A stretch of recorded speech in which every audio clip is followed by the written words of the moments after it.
Hello. Welcome, welcome, welcome, welcome.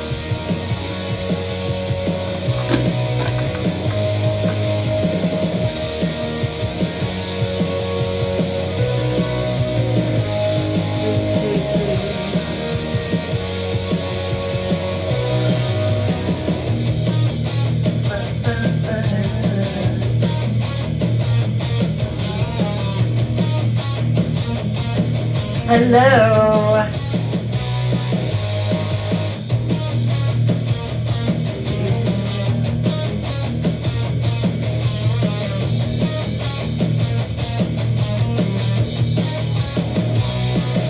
Hello. It's cold here. How about y'all? Hello.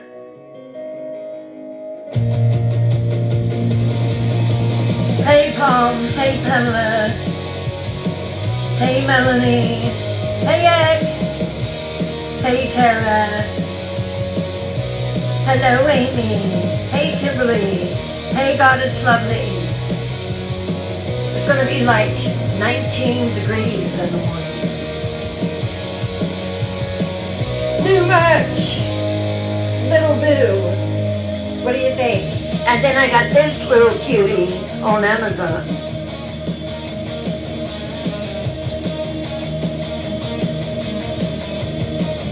Right, Melanie? Hey, Shirley. Oh, it's raining there.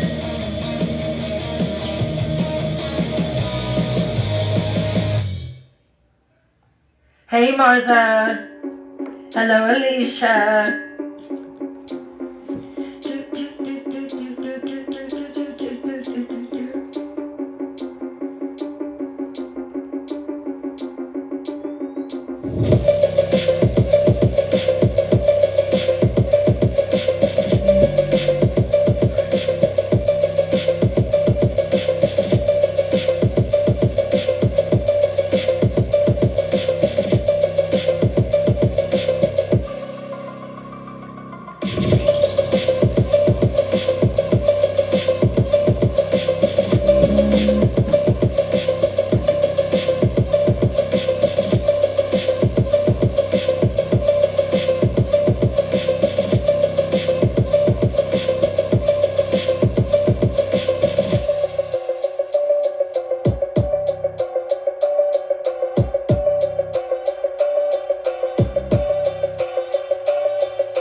Hey, Bonnie Lass.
New music.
Hey, Pete.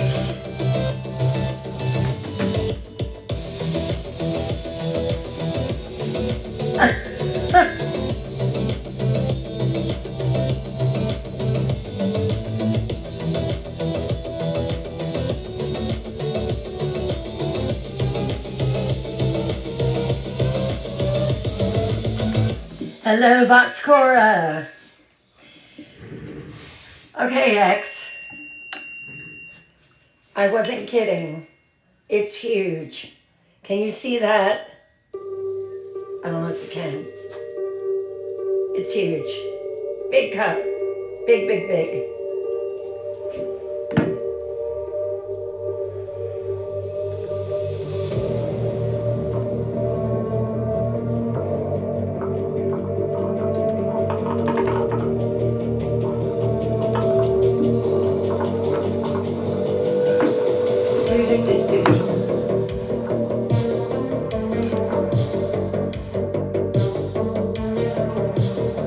Testing, testing, testing, testing.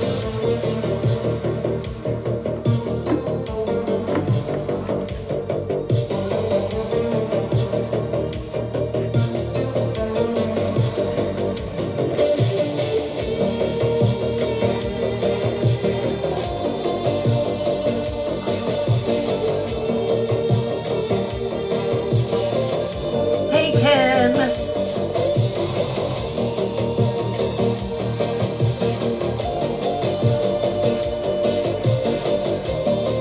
Hey, Pamela. How is everyone doing tonight?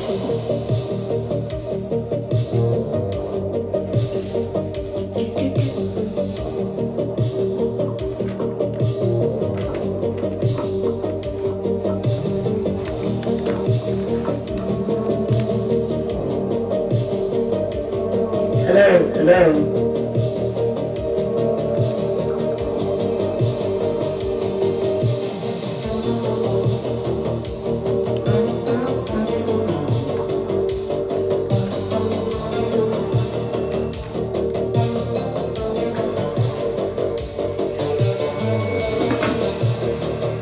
Hello, hello.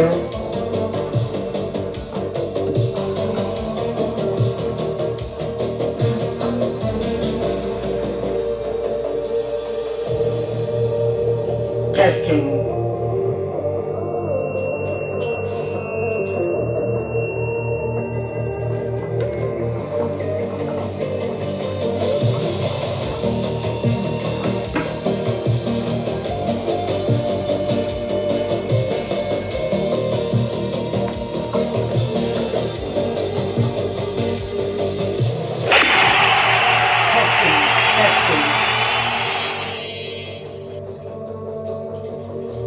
One, two, three.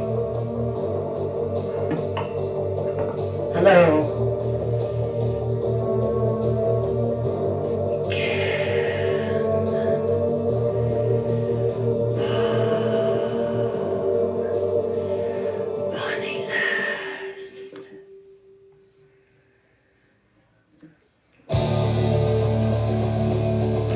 Huge cup. Can you see it? Big, 40 ounces, plenty of water for my life. It's huge. You can't get bigger than this, I think. It's a 40 ounce.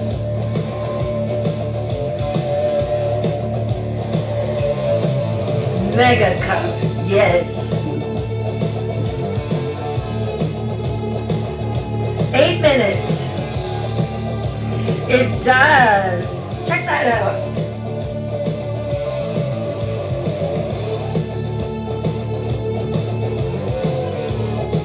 Isn't that the coolest? It is huge. I love it. Because I drink so much water.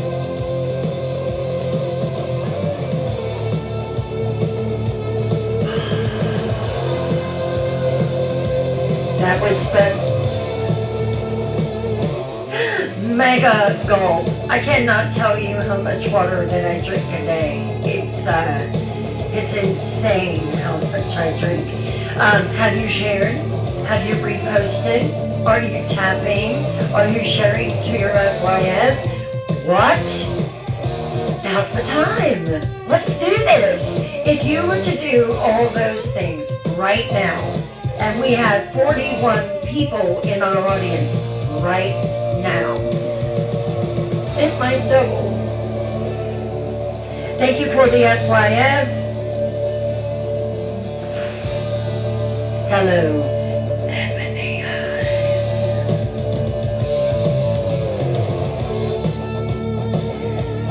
And don't forget to send your daily heartbeats. They help you out too.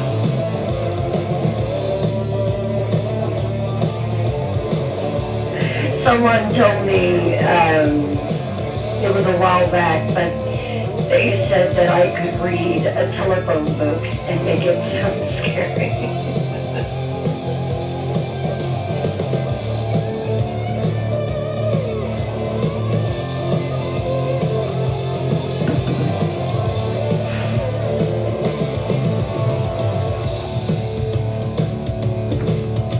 Okay, guys, listen, I'm talking. We are at 945 followers. Tonight could be the night that we could hit 1,000 followers. And then we get monetization on TikTok. And then I'm able to post the old tree. And then all different things could happen. Please, help me get to 1,000. 945. I couldn't believe it. I almost peed.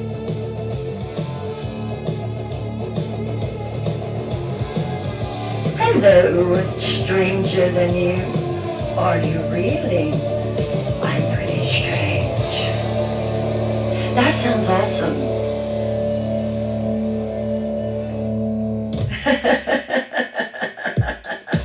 Save a horse, ride a cowboy. Love it. That is such a cool story. Don't look back. This is part 2. Our investigations are 3 nights, usually. That's fantastic.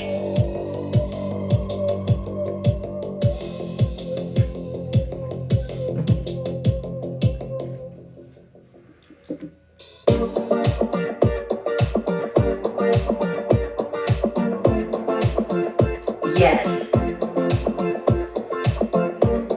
Do you have a suggestion for a story that you would like to hear? A case that you would like for us to cover? It must be paranormal. And if you do, drop it in the comments.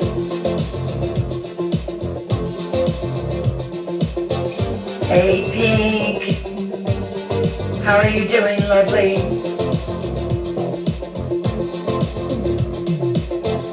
Pinhurst. Is that one on the list yet? 2 minutes.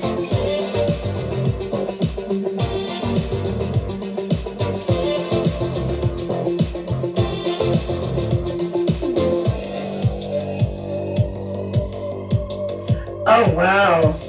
That's awesome. Hey, Lulu. Ooh, what you cooking?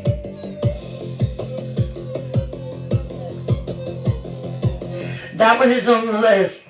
God is lovely. That one's going to be coming up.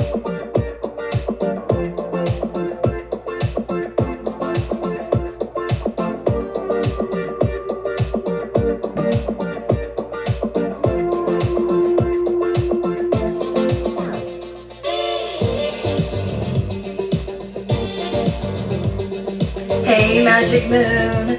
Thank you, my little ghost cat. Hawaiian chicken and rice. Oh, that sounds amazing. Is there pineapple in it?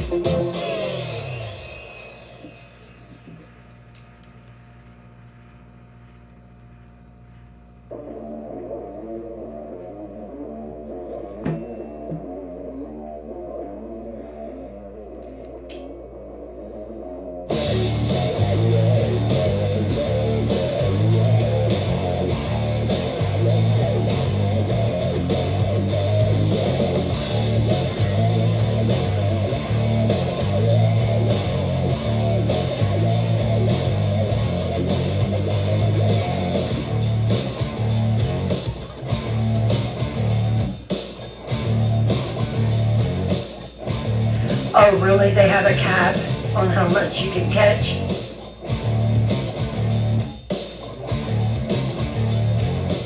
Who knew of the Golden Gate Bridge haunted history before this case? Let me know.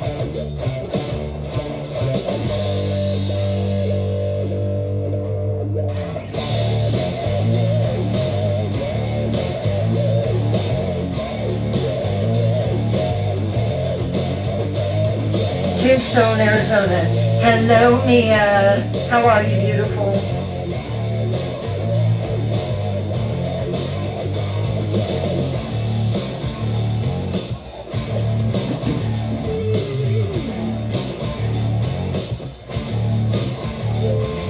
Oh, you lived in the Bay Area. Got it.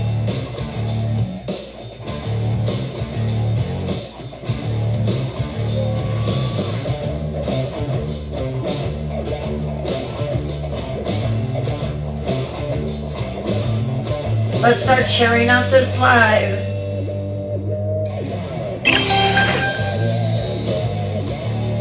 Oh, thank you for the beautiful roses, Ebony Eyes. You're good. Let's finish up this song.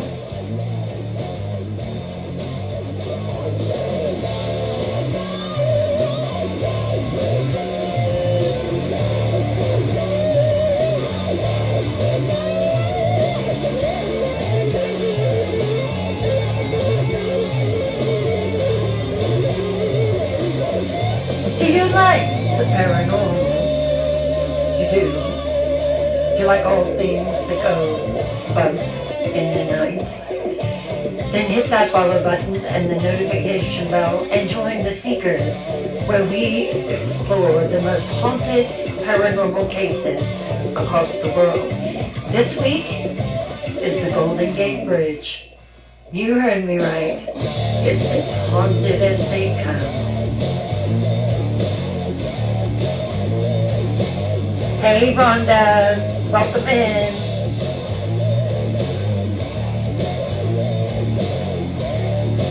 Hello Angela.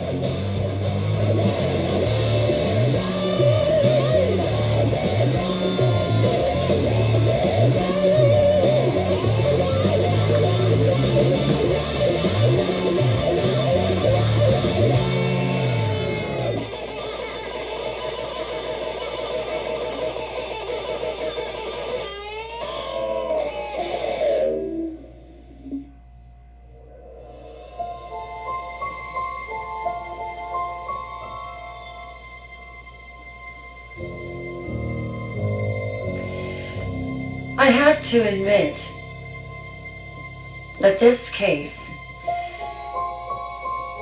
is dark. When I started doing the research on it, I knew just how dark that it was going to be. I was sitting on my couch this afternoon. I always run over everything before the show just to make sure everything is right, images are in place.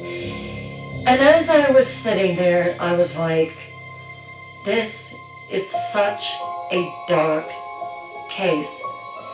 And then something told me, Bryn,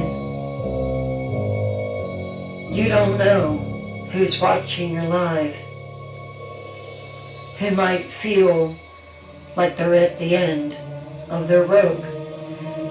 And it could be this very story that will save a life, save lives.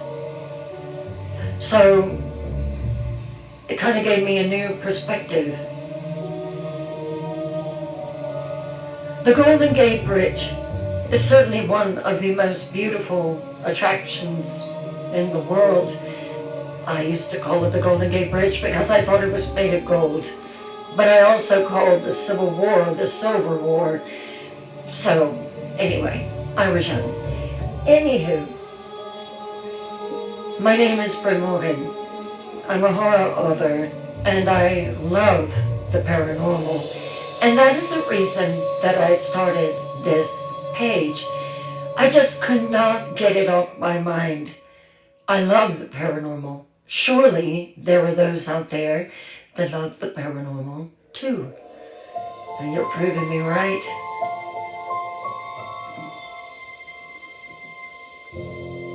Hello, man from the West, 420, welcome in. Hello, Sandra, welcome in.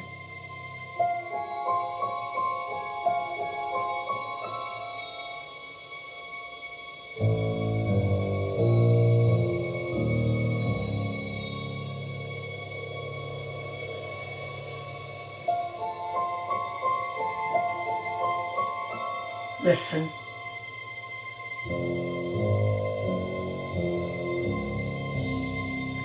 Can you hear it? The wind howling across the Golden Gate Bridge. Cables humming with tension as cars cross. Then, voices. Hundreds, thousands of voices overlapping, echoing, crying out from the past and the present. The first voice is a young woman from the 1950s, desperate. Her final words, she scribbles on a letter inside her car. I'm sorry, Mama. I'm so sorry. I tried to be strong. I tried to keep going. But I'm so tired. So tired of hurting. Please don't be angry with me. I never told you what happened to me when I was 16. I was ashamed. Please remember, though, that I loved you. I can't. Not anymore.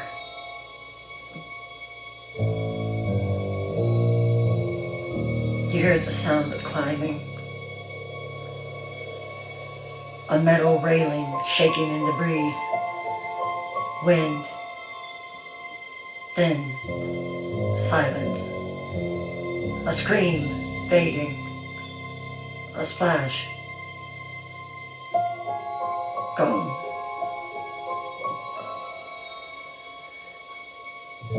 A second voice is heard in the wind. A middle-aged man, 1978. He's calm, resigned. He saw his wife in another car with a man.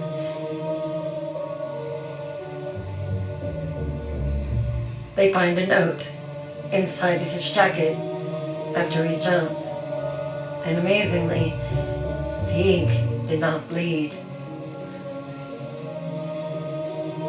My name is written on a note in my car. Tell my children that I love them. Tell them that this wasn't their fault. Tell them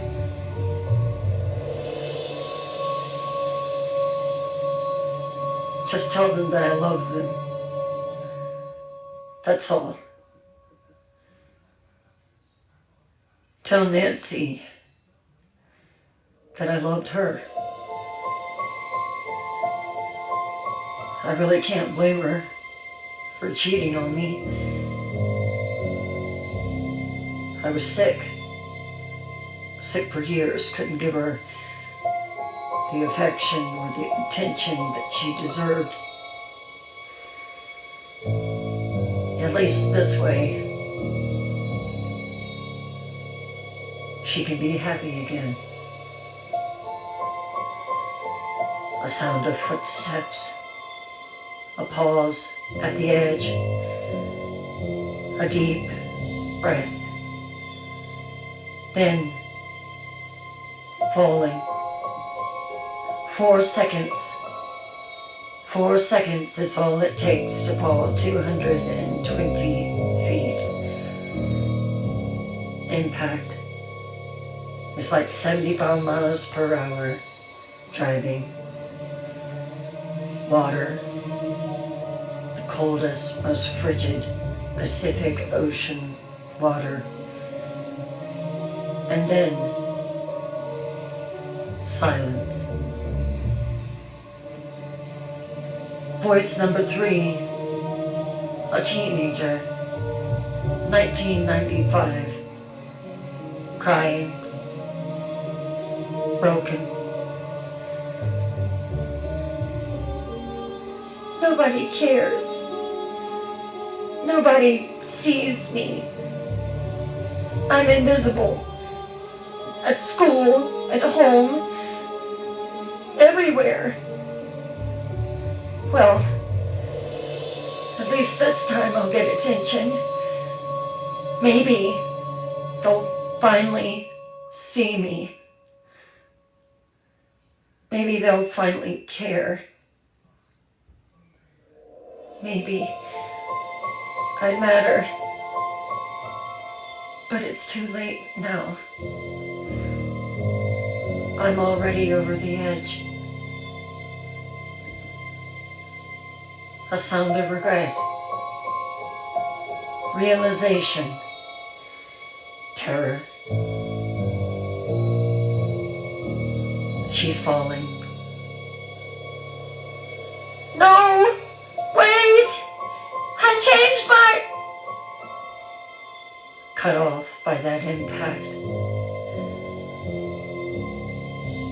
Gone. Voice number 4, an elderly woman, 2010. Exhausted. Peaceful, even.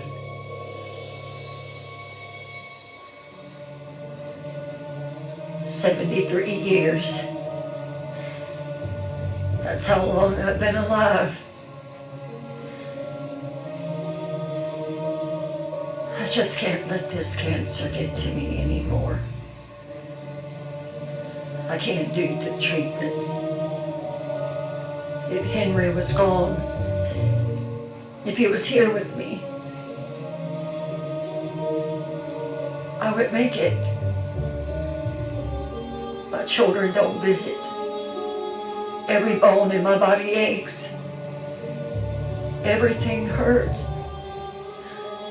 God, I'm just ready to go. Henry, I'm coming.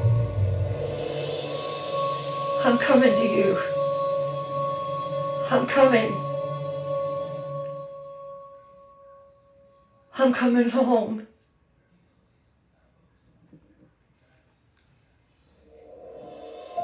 A sound of climbing. No hesitation in this one. Letting go. Flying. The wind hitting her in the face. Water. The final breath. Peace. Or terror. We'll never know. Voice number 5.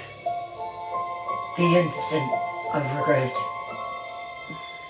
Panicked, horrified realization in mid-fall. Oh God, what did I just do? I don't want to die. I don't want to die. I changed my mind. Please, I don't want it.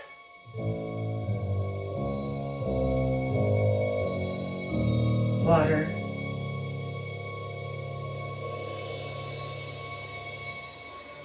Silence.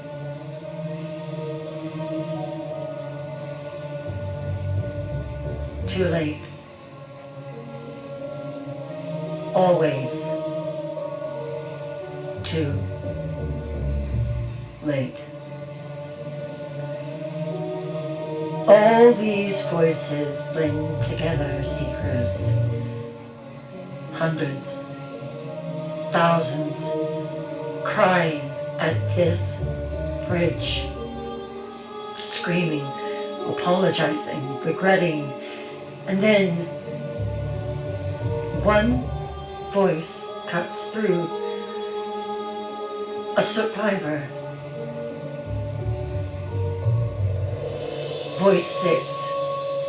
Kevin Hines, a survivor in 2000. Powerful and alive.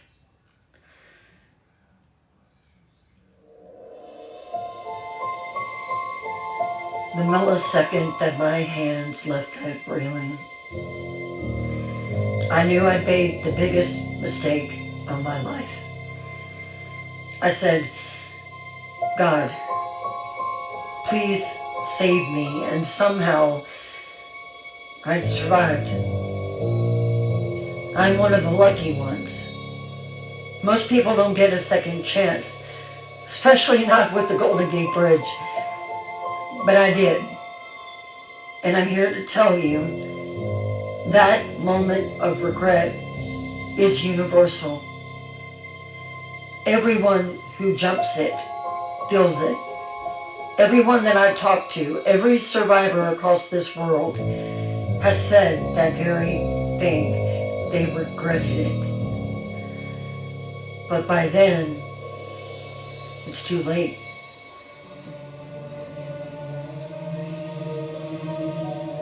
Listen to it. The wind, the cables, the bridge breathing, alive with the memory of 2,000 plus deaths. Welcome back, Seekers. Monday night, we explored the bridge itself, how it was made, why it was built, why that it became an unaliving location, the statistics, the psychology. Tonight, we meet the people, the individuals behind the numbers. 2,000 plus deaths isn't a statistic. It's 2,000 plus human beings. That is something that we have to remember. Each person who felt like they could not go on had a name, a story, a family, a reason. Tonight I'm going to share some of those stories with you.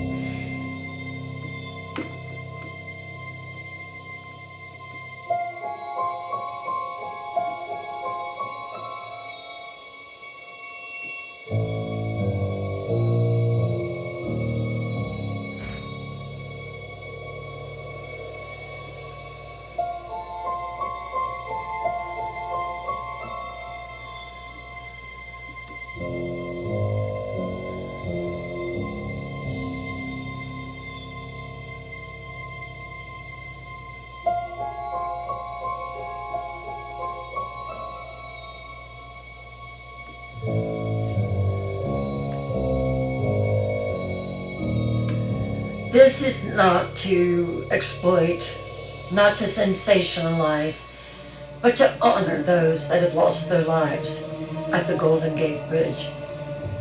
To remember them as people, not just as numbers, and to understand the pain that brought them to that bridge.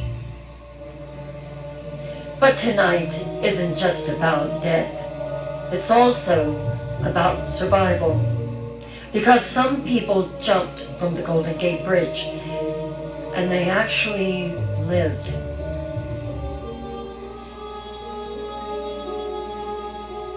One survivor tells their story. It had to have been an angel protecting me that day. It had to have been. It was 2009.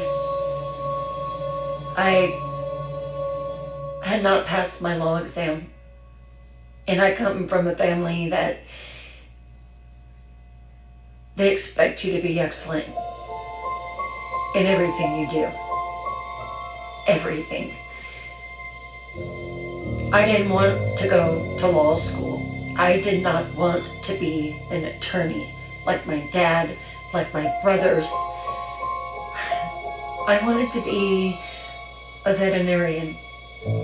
I wanted to help animals, take care of them.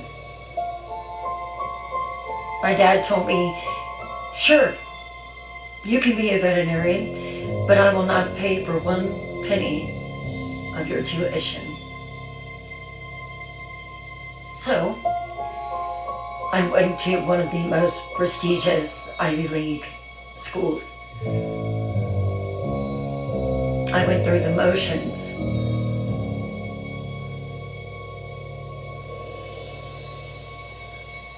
I told my mom that I was failing. I'd fallen in love with this profession and I didn't want to do it. She told my dad. He called me in his office. If you don't pass that law exam, you're out. So, when I failed it, I tried my best to hide it.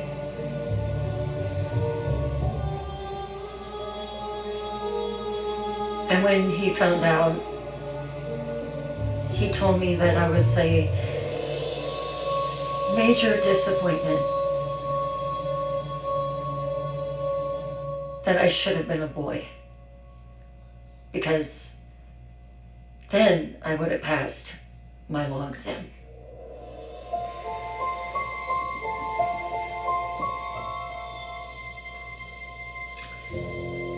I waited until the early morning hours. I drove to the bridge.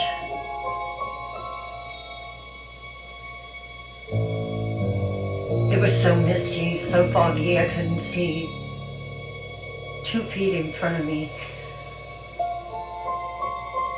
And I remember that I was just crying. I didn't understand why my family wouldn't accept me the way that I was. I saw my way out.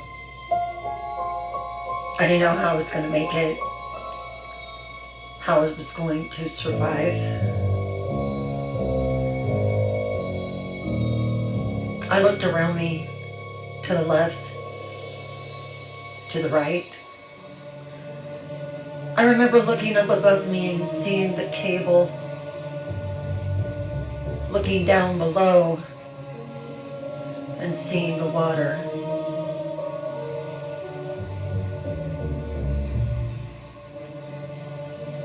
I had my kids on, and I remember when I started trying to climb over the railing, they were slippery because of the mist.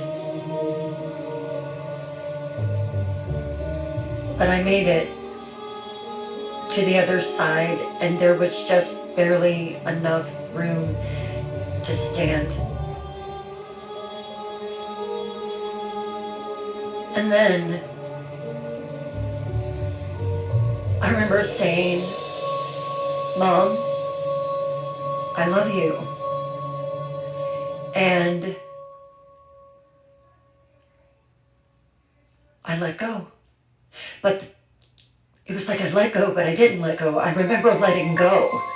I let go of the railing. I was going to fall. And then I reached up and I grabbed the railing, and I remember it was slick, and I held on for dear life. And I was screaming, and this man just appeared out of nowhere. He might have been right there beside me for all I know, because the mist was so thick. He hauled me back up over the railing, and he told me it wasn't that bad. And he was right.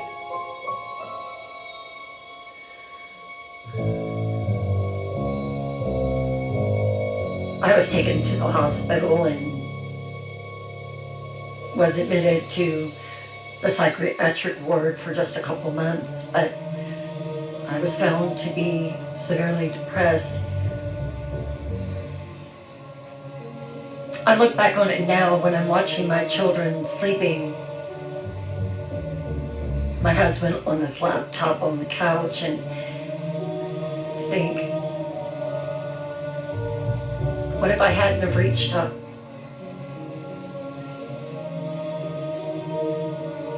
I would have never had these beautiful children, never had a wonderful husband who loves me for the way that I am. Oh yeah. And would have never graduated from veterinarian school. So,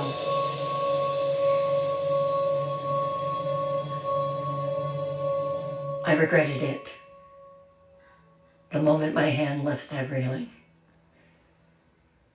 But thankfully, that stranger was there.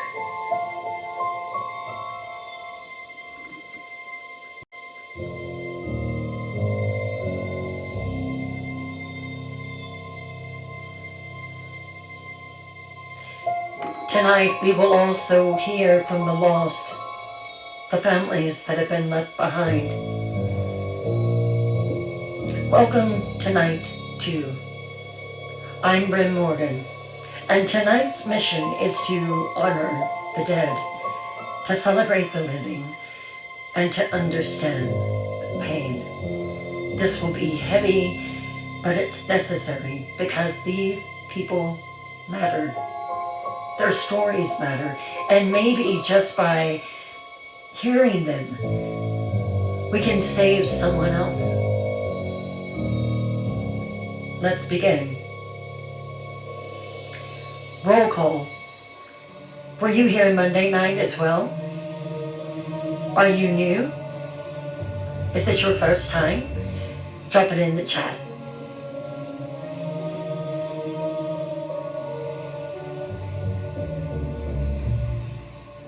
And where do you hail from? I'm from South Carolina. Let's see where our seekers live. Hey, Monkey, Rainbow, how are you? Hey, Rebecca.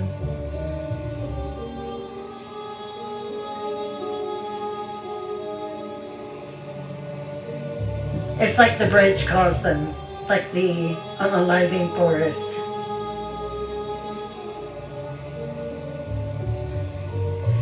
Hello, Mochi. Welcome in to case number 9. If you would please consider hitting that follow button and the notification bell. We're trying to get to 1,000 followers tonight. I don't know where we are right now, but we can do it. If we can hit 1,000, y'all, we are going to hit the ground running. And don't you want to be in on the very beginning of something beautiful and spooky?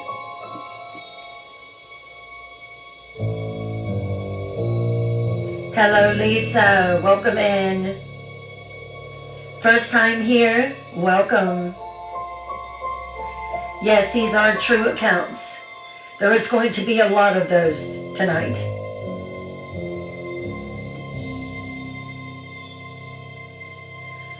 Before we begin, I do need to say this. If you're struggling right now, please reach out to 988 National Suicide Prevention Lifeline.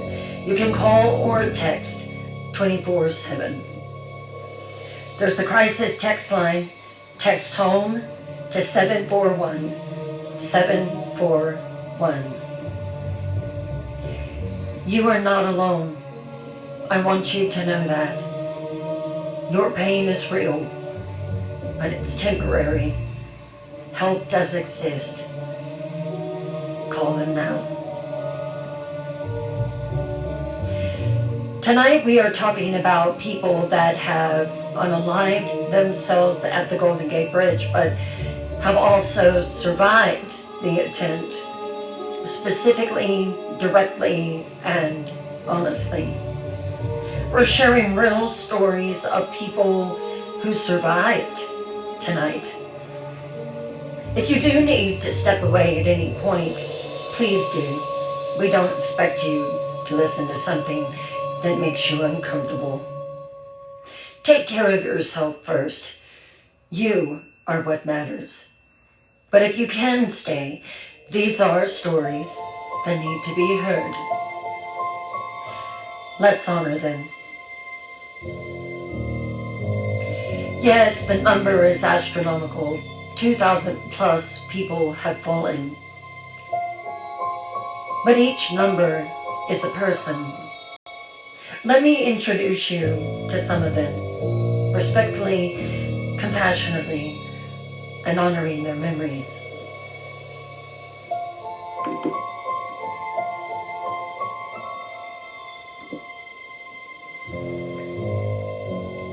The first person I want to talk about tonight is Roy Raymond. Who he was. He was born in 1947. He died at August 26, 1993. He was 46 years old. His accomplishments. In 1977, Roy Raymond founded a little lingerie store that I'm sure you've heard of, Victoria's Secret. Why?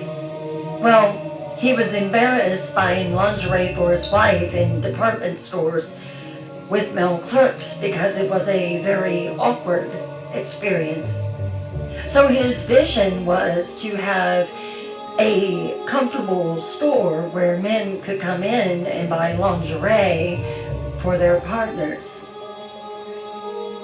He opened the first Victoria's Secret in Palo Alto, California, and it was successful. It expanded and he built a good company. By 1982, Victoria's Secret had 6 stores and a mail-in catalog. Mail-order catalog, sorry.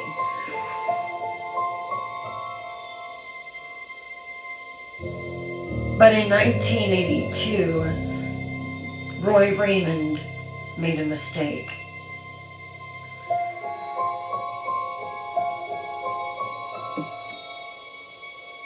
The Victoria's Secret store opened in 1980s. It was an early location and it was an ominous beginning for an empire that Roy would lose.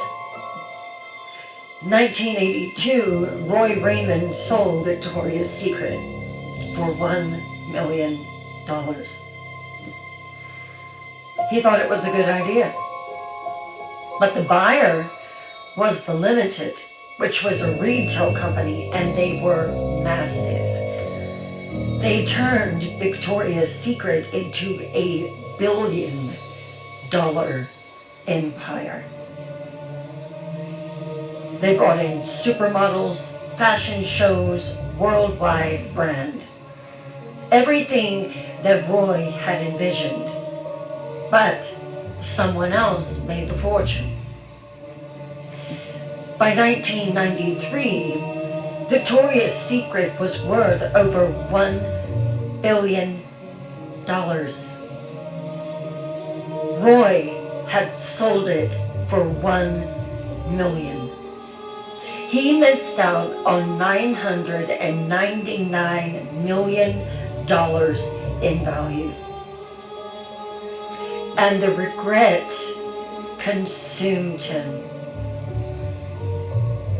After selling Victoria's Secret, Roy tried other businesses, but sometimes it's that one that's the winner. He opened My Child's Destiny. It was a children's store, and it failed miserably. He tried other ventures, but they all failed. He didn't understand how Victoria's Secret had been so successful for him, but any other thing that he had tried to do, it was just falling apart. In 1993, Roy was divorced. He was bankrupt. All money from the sale of his company, Victoria's Secret, was gone. And then he was depressed. He suffered a deep clinical depression. He was isolated, few friends, very, very few, and he was estranged from his family. To be honest with you, he was embarrassed. He felt like a failure, he said. He created Victoria's Secret, but someone else made it legendary, and it was his, and it should have been his name on it. He couldn't escape the what ifs. What if he'd kept the company? What if he'd never sold? What if? August the 26th, 1993.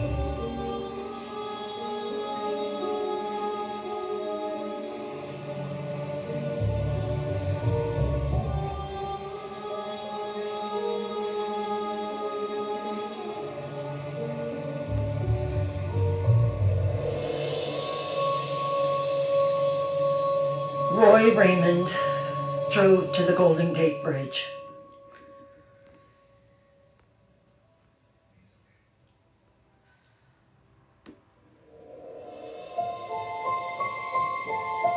He parked his car.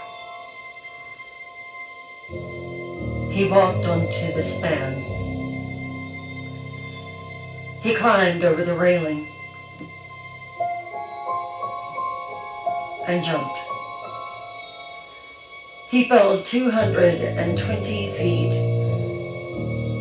His body was found in the water several days later.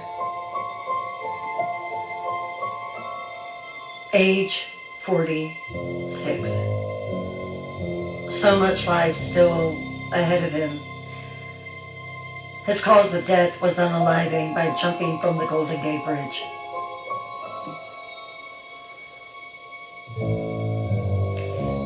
Success doesn't protect you from mental health struggles. Roy Raymond created a billion-dollar brand, was an entrepreneur, a visionary, an innovator, had wealth at one time, had accomplishment, but he also had depression, regret, financial failure, and isolation. And those are the things that took him. Mental health doesn't discriminate, rich, poor, black, white, it doesn't matter, old, young. And Roy Raymond's story reminds us, check on those that are even successful. They might be drowning too. What do you think of that story? Did you know that Roy Raymond, the founder of Victoria's Secret, jumped from the Golden Gate Bridge?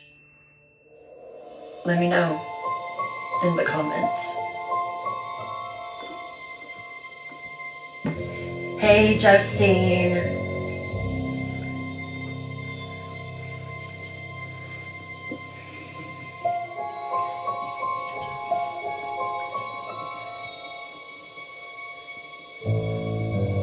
Crazy, right?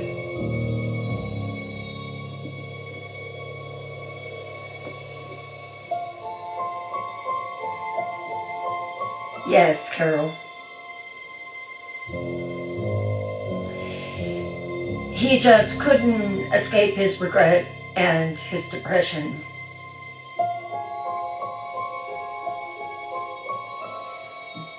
Story 2.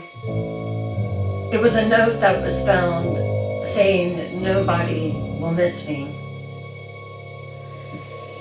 Now, this note was found taped to the bridge.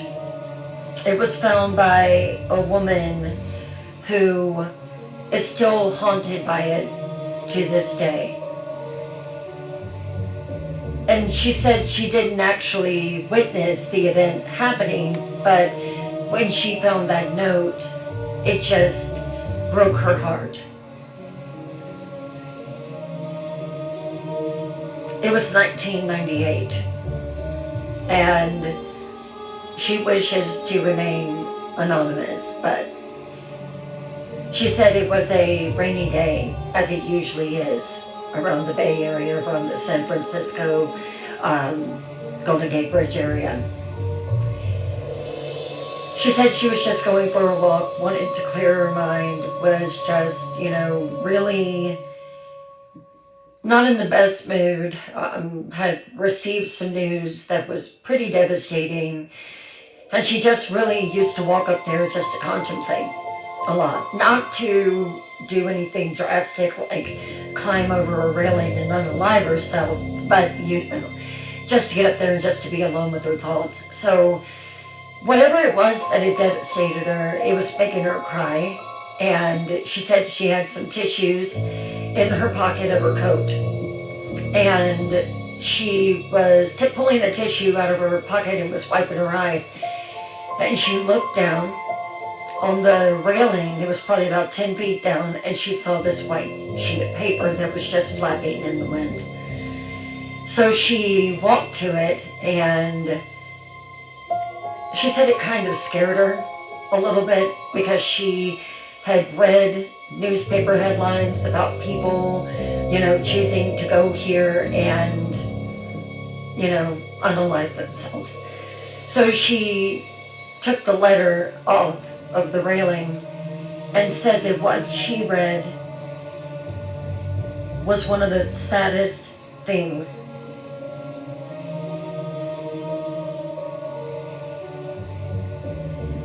and this is what it said.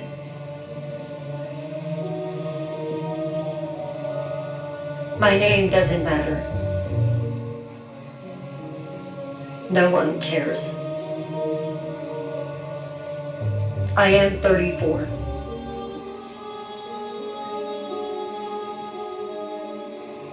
I came out to my friends and my family at my birthday party last Saturday. I don't know what the response was going to be, but I didn't know that it was going to be what it was. When I told them that I was gay, my dad just looked at me and walked away.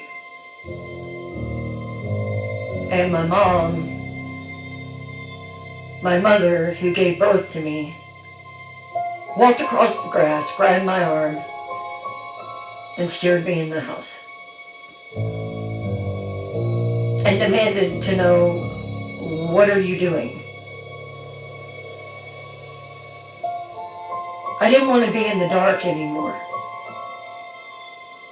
I wanted to be out of the light. They tried some form of therapy with me when I was 16 to try to change me because I sounded different, looked different, held my hands different, dressed different, and how I was made.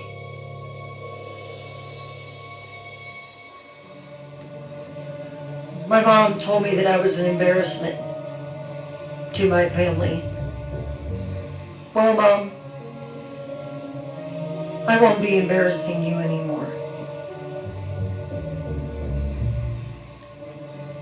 I'm leaving this note. It'll probably blow off the second I jump. But maybe someone will read it.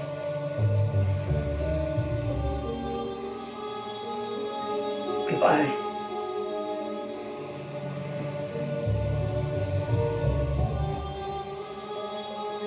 This woman who was having a very bad day had found out some really bad news.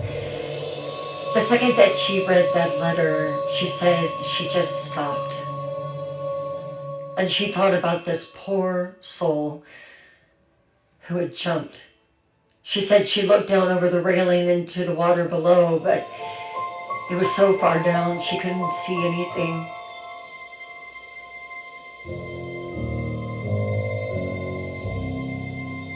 She remembered going to the bridge patrol, there was one man halfway down the bridge just standing there, and she said, I found this note.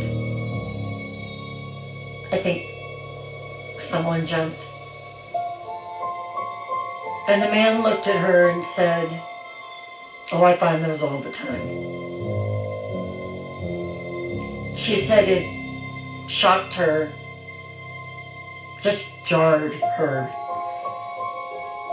She just couldn't believe what he said and how casually that he said it.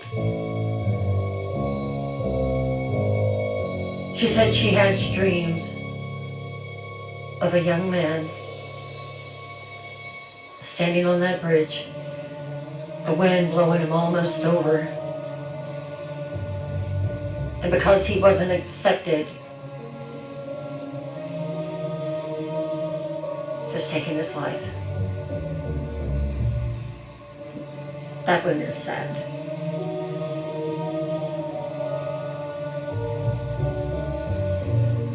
Another letter was found, and this one was, I'm sorry for any inconvenience that this causes. Please contact my mother. And the phone number was written out. Tell her I'm sorry. Tell her that I loved her. But tell her that this was inevitable. I've tried to hide it. I've been depressed for 10 years since my wife left me. I've tried therapy. I've tried medication. I've tried everything. Nothing works. Nothing helps. And I'm tired of pretending that I'm okay. I'm tired of pretending that I'm happy at Christmas and Thanksgiving because I'm not. I'm tired of forcing smiles. I'm tired of existing. Nobody will miss me. I have no friends, no girlfriend, no career.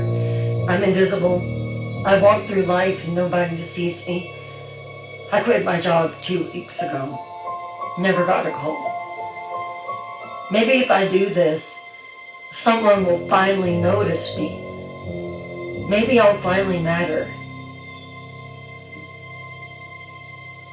I'm not brave enough to keep living.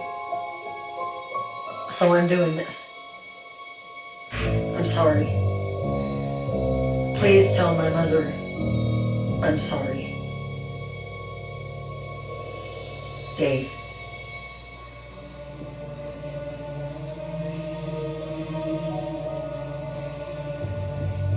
Now the interesting thing about this is Dave's mother responded to it when she found out that her son had unalived himself. The police called her and told her what had happened, and she was devastated. She said, I just can't believe that he thought nobody went missing. He was my whole world. He was my only son. I talked to him every week, and he seemed fine. He put up the Christmas tree. He helped me string lights outside. He was calm. I knew he was upset when Cheryl left him. I loved him more than anything in the world. How can you think that nobody would miss him? How can he not know?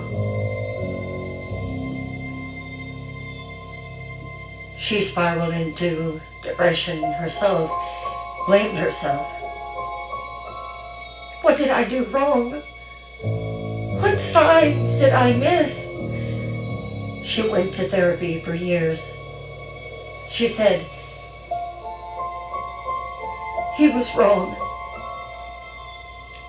So wrong. We miss him every single day. His sisters, myself. It's been years. And I still cry for him. He mattered. He always mattered to me. He was my baby boy.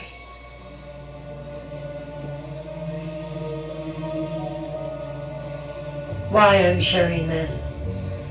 Depression lies. It tells you that nobody cares about you. Nobody will miss you. You're a burden. The world is better off without you.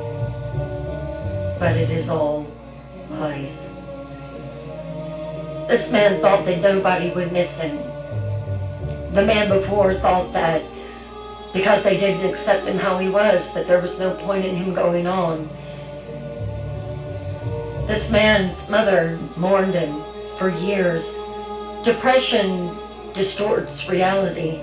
It makes you believe things that aren't true. If you're thinking that nobody will miss me, I can assure you that you're wrong. Someone will miss you. Someone will be shattered. Someone will never recover. You matter more than depression tells you you don't. Do you agree? Do you agree that when someone unalives themselves, that it affects more than just them? Let me see it in the comments.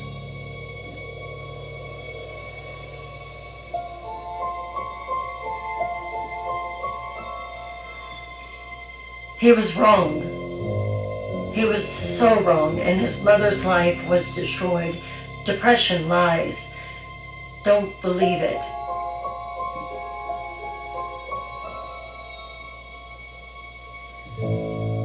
This next one is especially sad. October 2013. A young man, age 22. His name was Kyle. He was a college student and he had been struggling with depression and anxiety. He had been in therapy on medication, but he was having a crisis. October the 10th, 2013, the note was found first. He wrote, "This is it. This is the morning."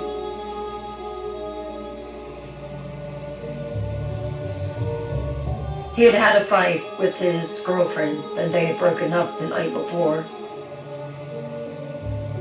He said that things had just escalated in his life. He failed an exam, he felt overwhelmed, he felt hopeless.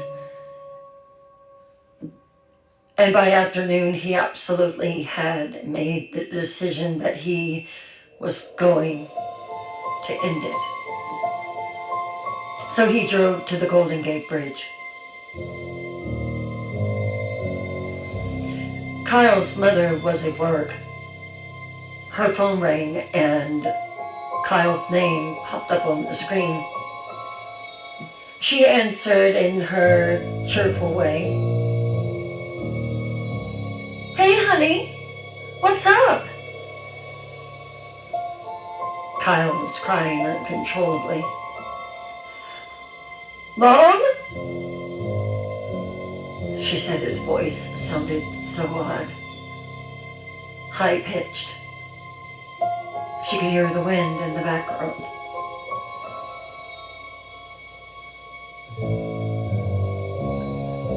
"I'm on the Golden Gate Bridge." "What did you say, Kyle?" "I can't hear you. It's so windy, honey. Can you go somewhere quieter?" "Mom? Mom? Kyle?" She said she immediately felt alarm. Where did you say you are?" "I'm on the Golden Gate Bridge." "Oh, what are you doing there? You should be in class." "Kyle, I can't do this anymore, Mom. Everything hurts. I'm so tired, Mom. I'm so tired." His mother started panicking. No! No, Kyle, listen to me! I don't want to listen anymore. Don't do anything! I'm coming! I'm getting in my car right now! Wait for me! Please, baby, wait for me! Kyle. I love you, Mom. I'm sorry. I'm so sorry. The wind picked up. Tell Dad that I love him. Kyle! Tell everyone that I'm sorry that I was a loser in life. Mom is screaming at this point. Kyle, no, wait! I'm coming! I'm 10 minutes away! Please wait! Kyle. Goodbye, Mom. Kyle! Kyle! Don't! The line went dead.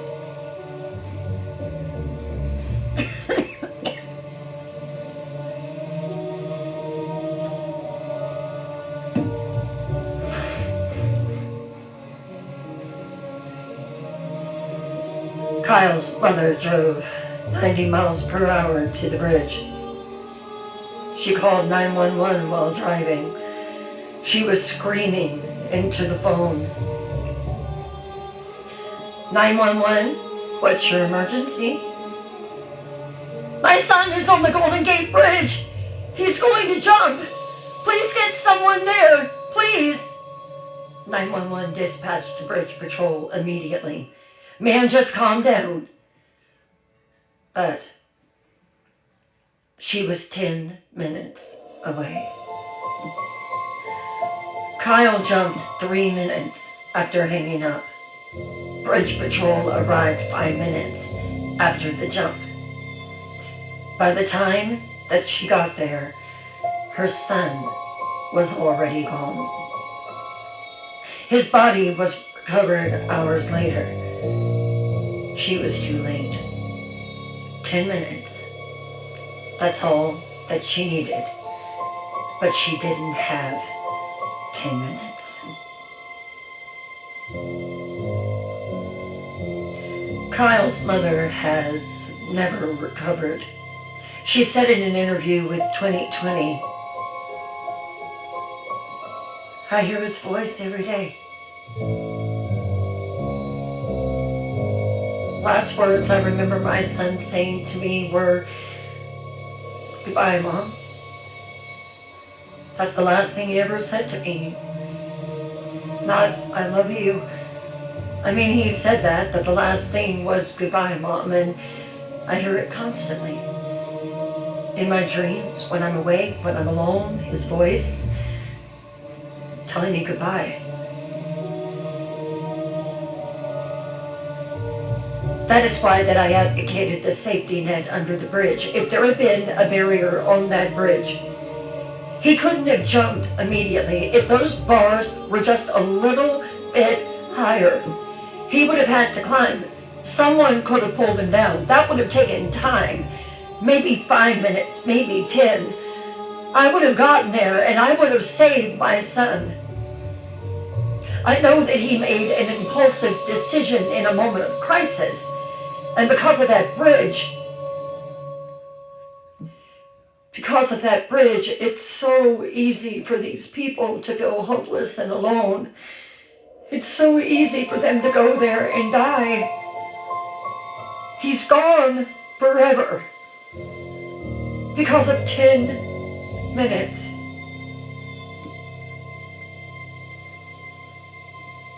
She now advocates for unaliving prevention barriers on bridges. She lobbied for the unaliving net, which was finally completed in 2024. She says all over the country, I can't save Kyle, but maybe I can save someone else's son or daughter.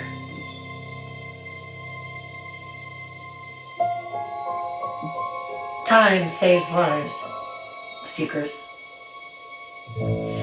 Let's take a 10-minute intermission, a break from this heavy paranormal case number 9. And when we continue, we will finish up night 2. I'll be right back.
Hello, hello, hello.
Right.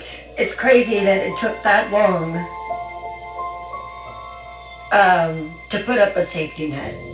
Just crazy. So many lives could have been saved.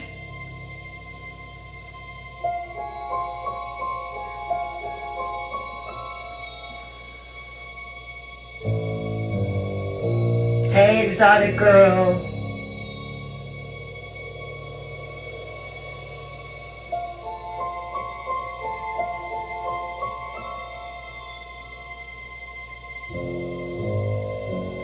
Hello, anti-Christian. Welcome in. Hey, Lisa.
Oh yeah, definitely.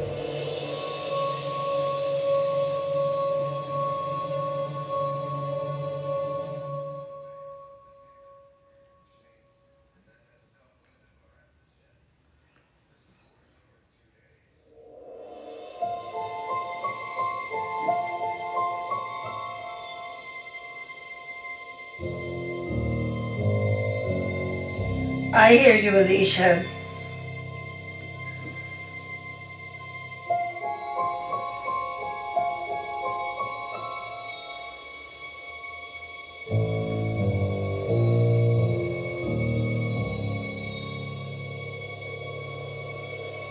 I understand.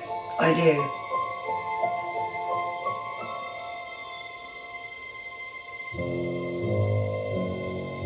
You're welcome, Voxcora.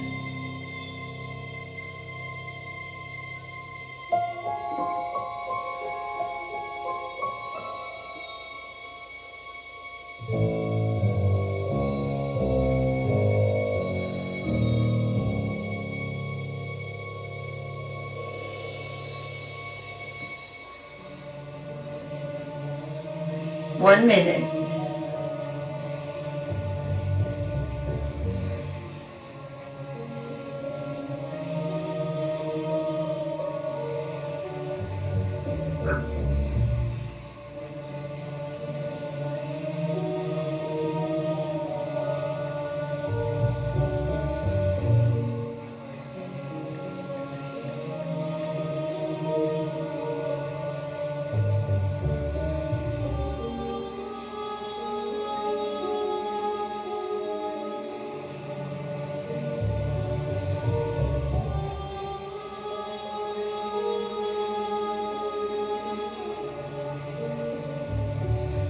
I am actually looking that up.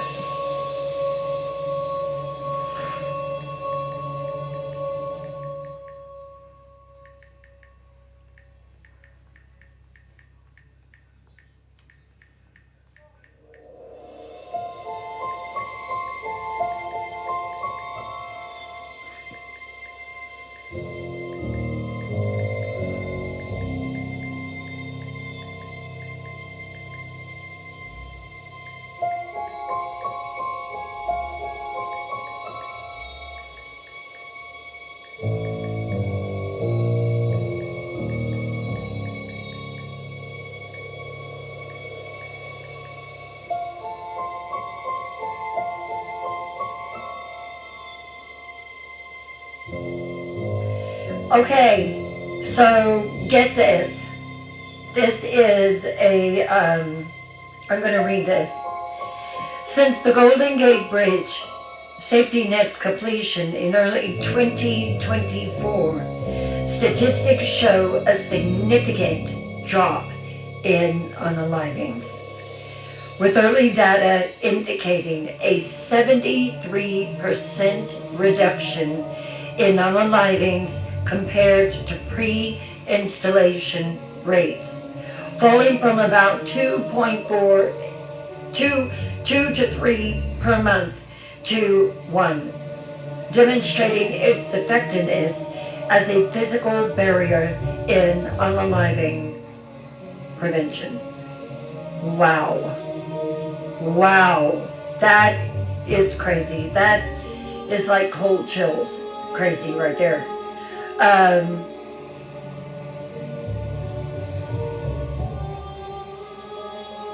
That's insane.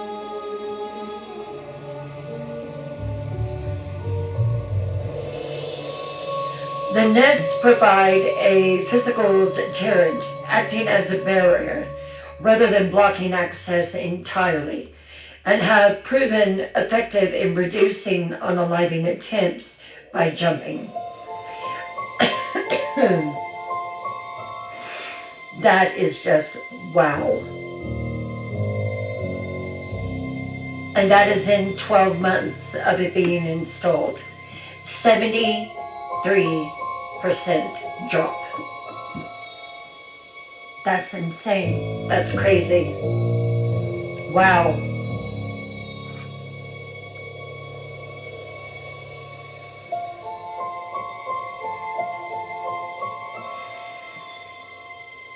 Time saved lives.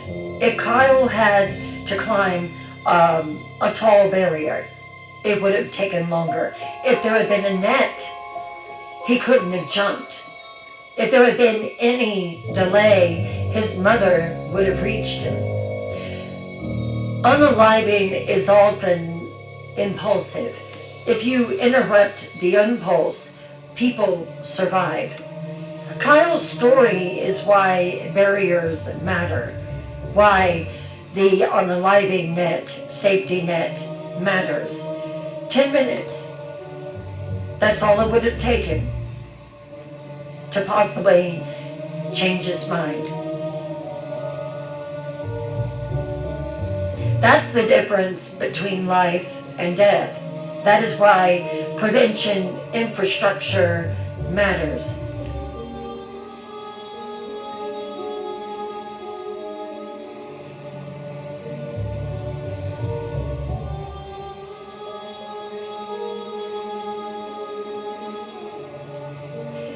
These next stories are people that actually survived because they were talked into not jumping.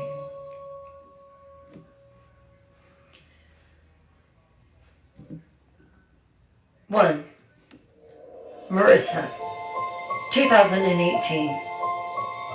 She was 16 years old.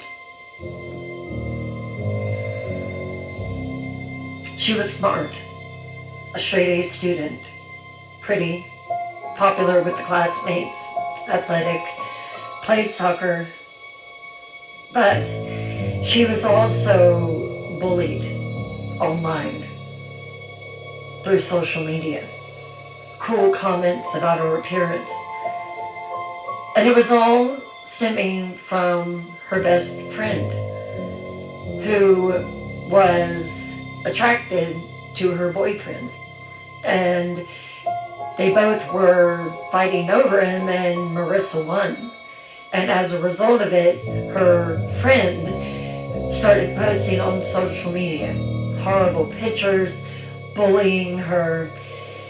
And if you hear it enough, and if you don't have a strong backbone and skin like an armadillo, then it can get to you, the comments. So she started struggling with her self-esteem, thinking that she was really ugly, was stupid, and she was hiding depression from her parents. She had been bullied relentlessly for months. Cyberbullying had been going on for years across our nation, parents didn't still fully understand just how serious that it was. She was called ugly, fat, worthless, and she told no one because she was so embarrassed. One morning, she woke up and one of her friends told her, "Have you been on social media today? Have you been on Facebook?" And she said no. She said, "Don't." But Marissa had just turned 18, so she said that she went on. And what was on there was just shocking, cruel. It was this comment that had been posted.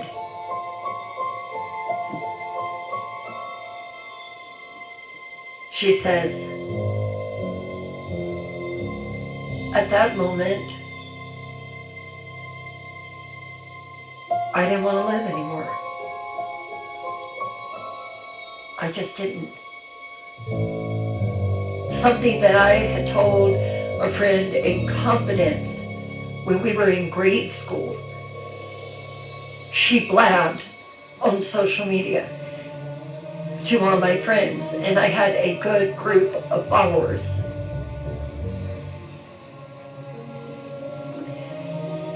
Marissa got in her car. She wrote the note.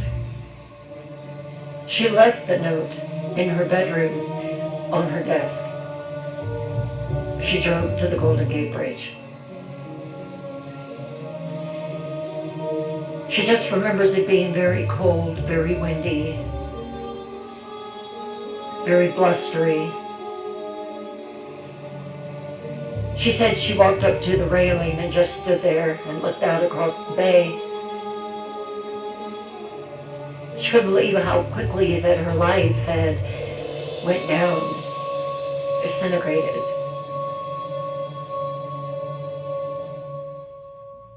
She grabbed on tighter to the railing.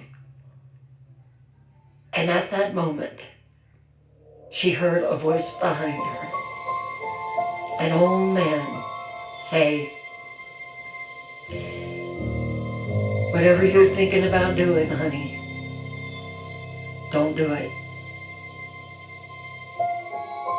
She stopped. The wind was stinging her cheeks, tears running. Why? Why not do it? My life is ruined. Your life isn't ruined. How old are you? Why does it matter? How old are you? I'm 18. And you're very beautiful, very smart. Nothing is worth throwing yourself over that railing, young lady. Marissa said that she took her hand and wiped her tears away. Come on, give me your hand. I'm with you. I'm going to stay with you. We'll talk. You like coffee? Do you young kids like coffee? She turned around and looked at him. An old man with white hair, a black sports jacket. She said he had to have been in his 70s, maybe even early 80s. But he had the kindest blue eyes. Come on, let's go talk. I'll get you that cup of coffee. I don't like coffee. Well, then I'll get you something that you like. She walked off the bridge that day with this old man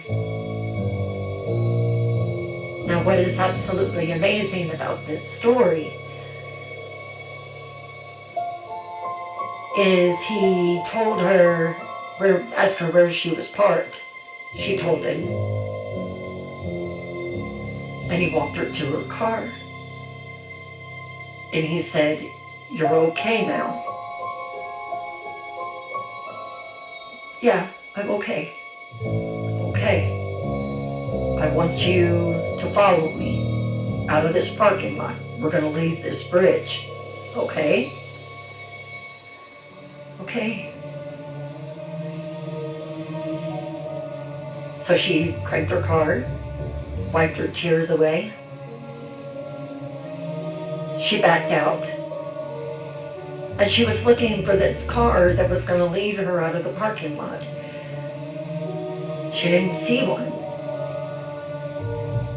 She looked for anything, a truck, a van, anything. She never saw the man or that car, if he was in a car, again. Marissa's went on to share her story with teenagers across the country that had been bullied, cyberbullied, bullied at school. And she says to this day, "I was this close to letting someone who had absolutely no power in my life destroy my life." That's a cold chill in there.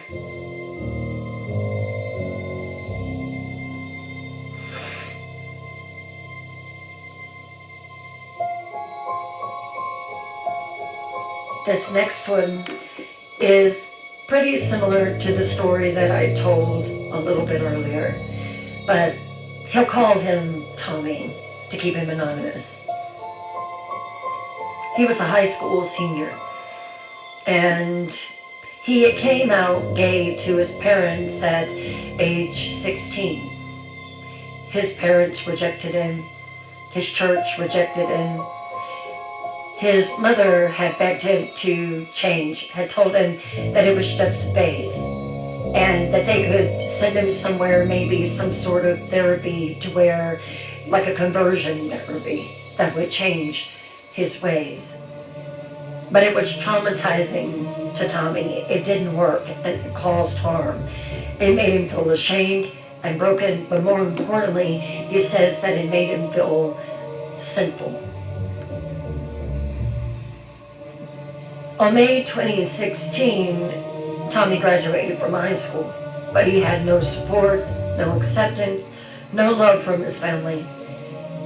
He had to go and live with his grandmother, and she didn't approve of it. She said the only reason that she was doing it is because his mother had asked. So 1 week after his graduation, he drove to the Golden Gate Bridge. And he left a note. He still has it. He said that as he got out the car and was walking toward the bridge, his thought was, why was I born? Why am I here? Nobody accepts me for what I am.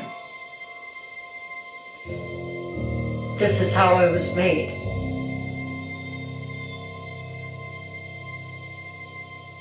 He said that he kept going back debating. Okay, if I do it, I'm gone. If I don't do it, I'm stuck living with my grandmother. I don't know what I would do. I mean, I'd have to get a job, maybe try to go to community college.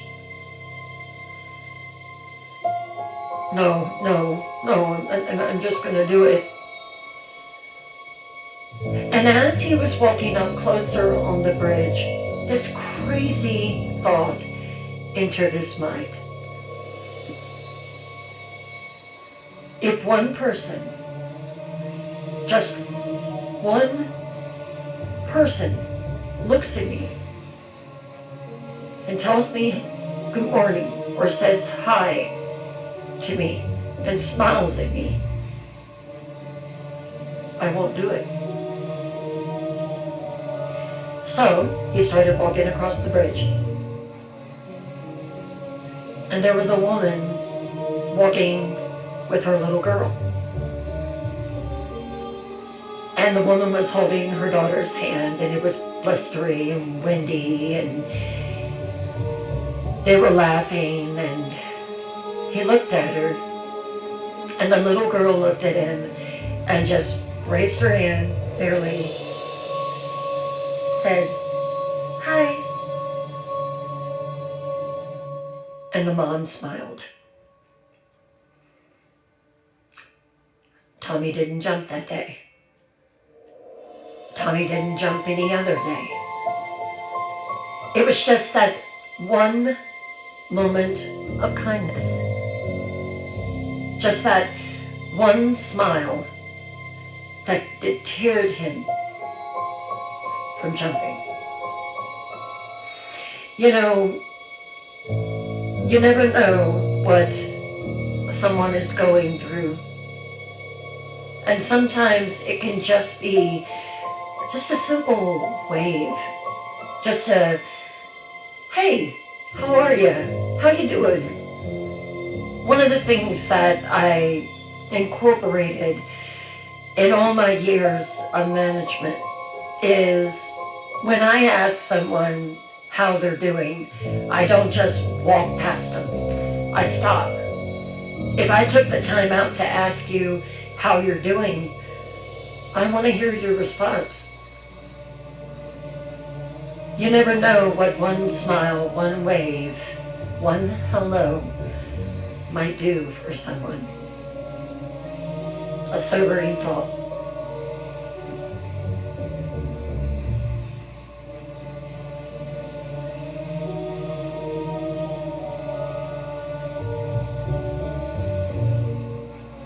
Tommy does go on to say that after he was driving back to his grandmother's, he kept driving past her house and went back to his parents' house. And he knocked on the door. And his mom came to the door and looked almost embarrassed that he was standing there. And he said, "I just want you to know that I'm not coming in. I just wanted you to know that you almost unalived me by what you did." And his mother looked at him and she said, "What are you talking about?" And he says, "Did you know that just 30 minutes ago I was about to jump over the Golden Gate Bridge?" He said his mom just got real quiet. And since I'm doing a little bit of a soul cleansing here and now, I just want you to know that you unalived me when you did what you did.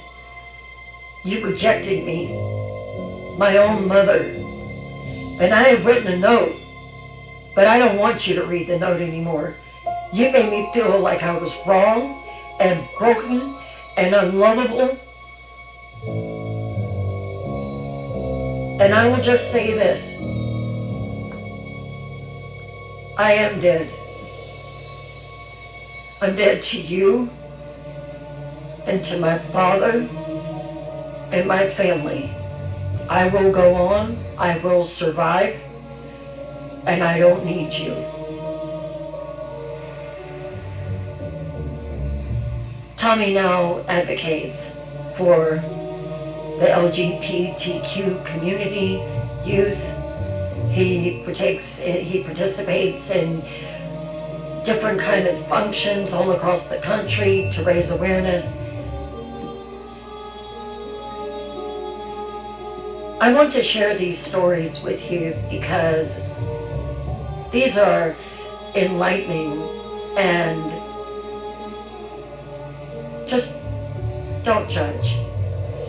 You don't know what someone's going through. You don't know what they're dealing with. Don't judge them. Until you've walked a mile in their shoes, don't judge them.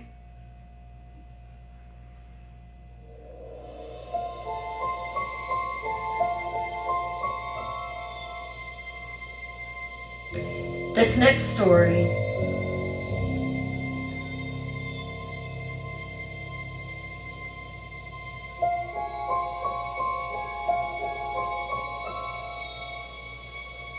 is a woman.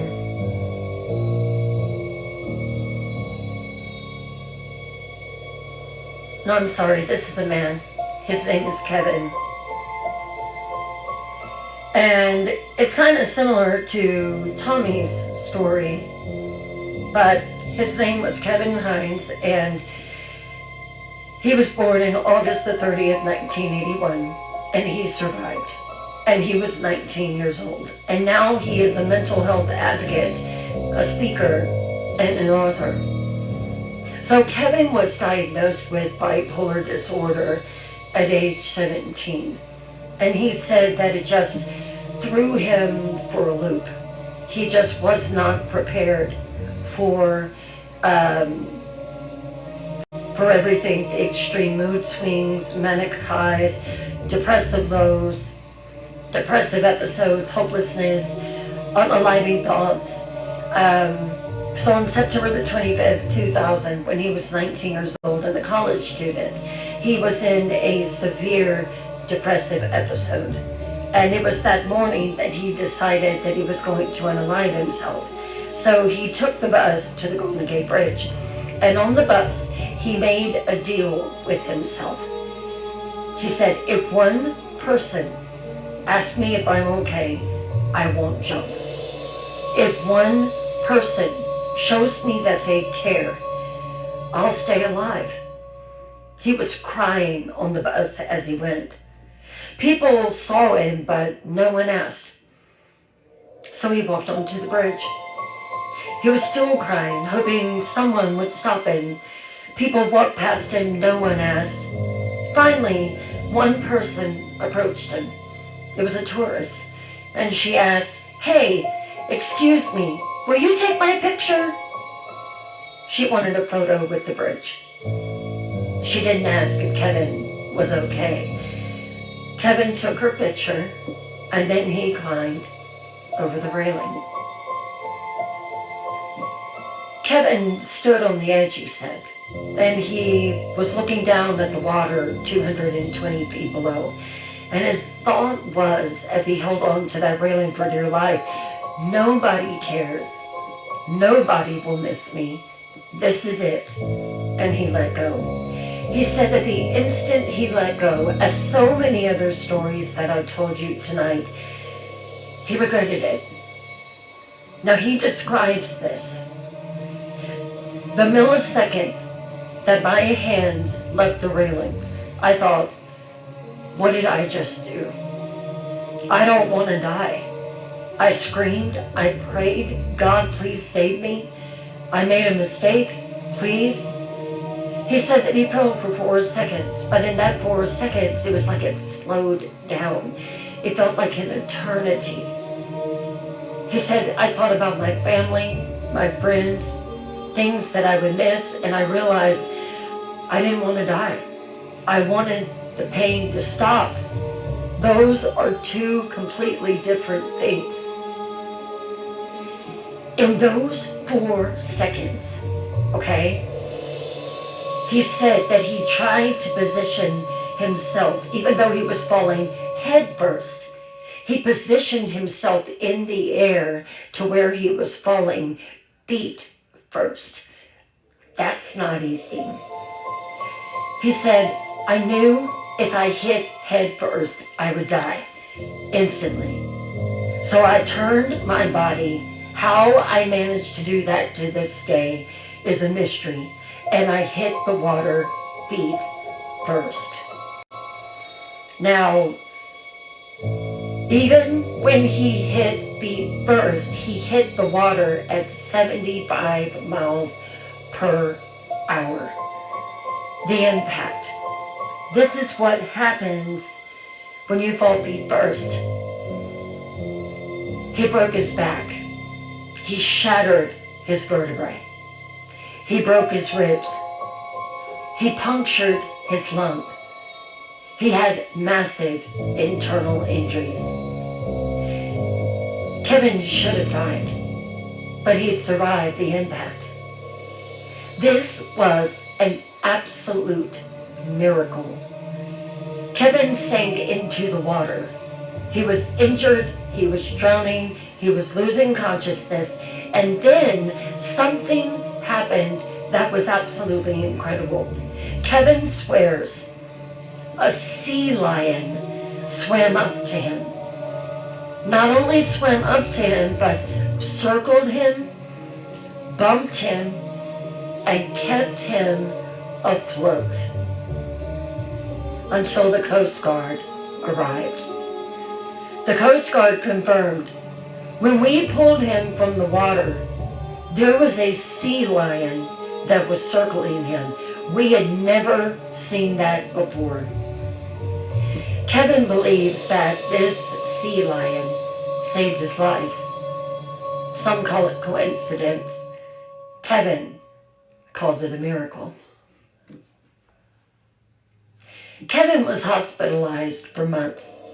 Surgery, physical therapy, pain like you wouldn't believe. But he survived. And he made a promise.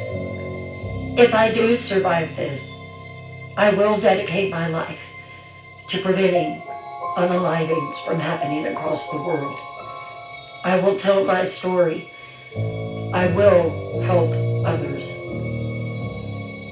Since 2000, Kevin has spoken to millions of people worldwide.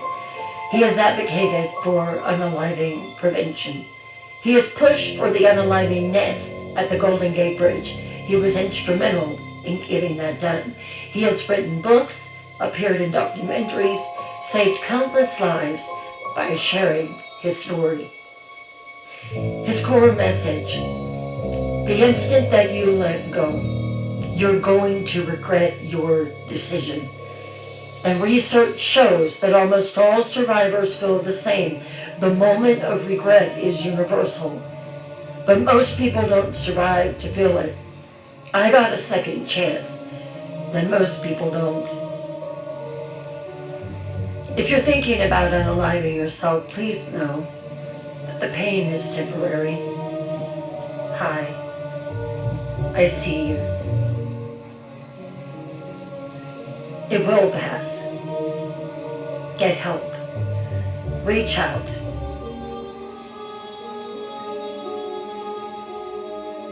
Don't do what Kevin did, because you might not get the miracle that he got.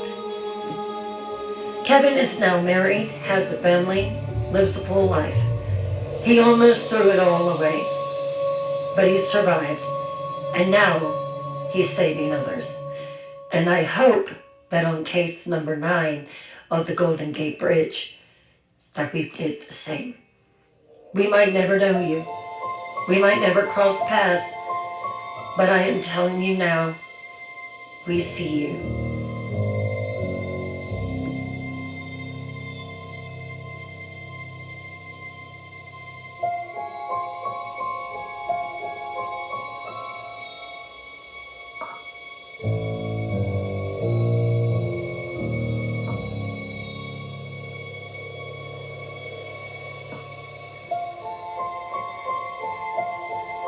Now, night 3 is where we get to the hauntings, and there are many, many stories. Tonight we met the people: Roy Raymond, Marissa, Tommy, Kyle, Kevin. Each one is a person. 2,000 plus people are people. They're a story, a family shattered. We heard from the survivors tonight, and it was anonymous. I regretted it the instant I let go. I didn't want to be unalived. I wanted the pain to stop. I'm so glad that I survived.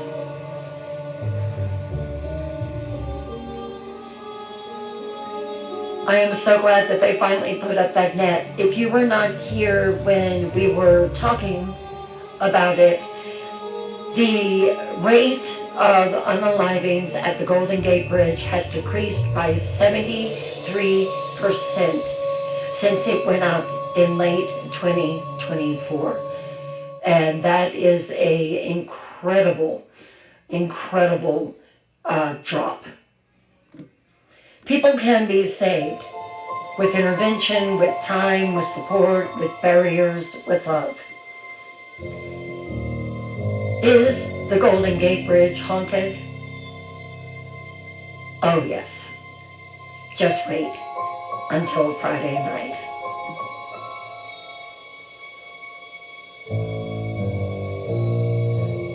Let's drop a blue heart for the 2,000 plus lives lost at the Golden Gate Bridge.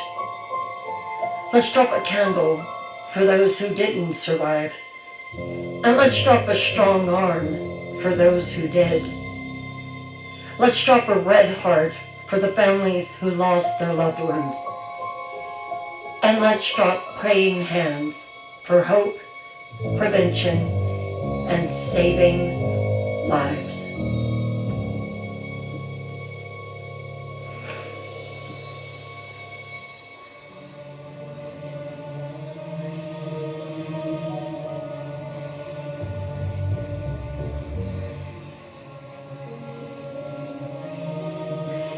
Thank you all. Thank you all for the presents. Thank you for the shares. Thank you for the repost. Thank you for tapping away at the screen. Thank you. Thank you so much. I don't know if we hit the 1,000, but thank you to all who have followed. I know that we're so close, and it would just be a dream come true to hit that by Friday night. Hey, Leslie Marie. It was. Hello, Gianna. Oh, hey, Gina. I'm sorry. You got it clearly right there. Pronounced Gina. Sorry, Gina.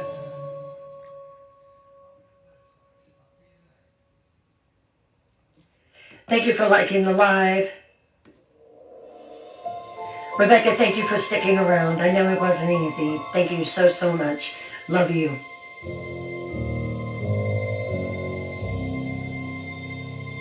We are on to the hauntings on Friday night.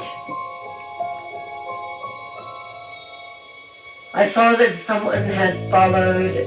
I missed who it was. I'm sure one of my beautiful paranormal guards will find it for me.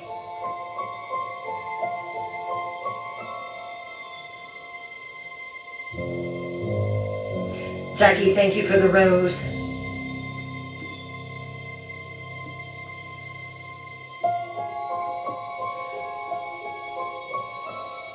Yes, this is definitely a family.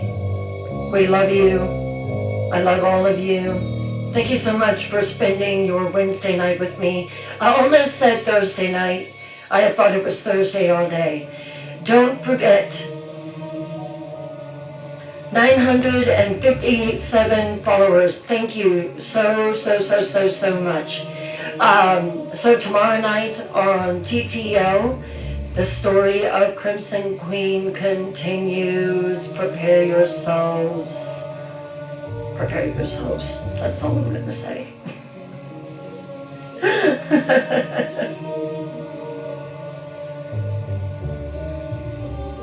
I love you all. Love you all. Love you all. Everyone had a beautiful evening. Decompress.